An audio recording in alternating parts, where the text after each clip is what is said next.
കാസർഗോഡ് മഞ്ചേശ്വരത്ത് 33 കിലോ കഞ്ചാവുമായി ഒരാൾ പിടിയിൽ. ഉപ്പള സോങ്കാൽ സ്വദേശി അശോകയാണ് പിടിയിലായത്. ഇയാൾ പ്രദേശത്തെ പ്രധാന കഞ്ചാവ് വിതരണക്കാരനാണെന്ന് പോലീസ് പറഞ്ഞു. ഷഫീഖ് നസറുള്ള ചേരുന്നു. ഷഫീഖ്, വിശദാംശങ്ങൾ.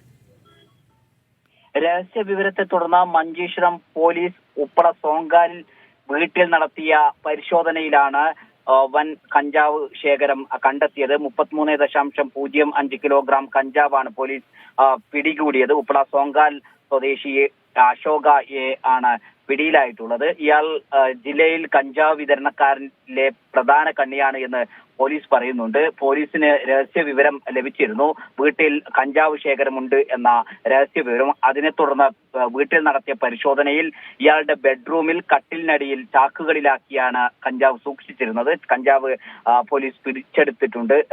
പ്രധാന കണ്ണി പല സ്ഥലങ്ങളിൽ നിന്നും കഞ്ചാവ് എത്തി ഇവിടെ ചില്ലറ വിൽപ്പനക്കാർക്ക് ആ കഞ്ചാവ് എത്തിക്കുന്ന പ്രധാന കണ്ണിയാണ് ഇയാൾ എന്നാണ് പോലീസ് പറയുന്നത്. ഉപ്പള സോങ്കാൽ സ്വദേശി അശോകയാണ് ഇപ്പോൾ പോലീസിന്റെ പിടിയിലായിട്ടുള്ളത്.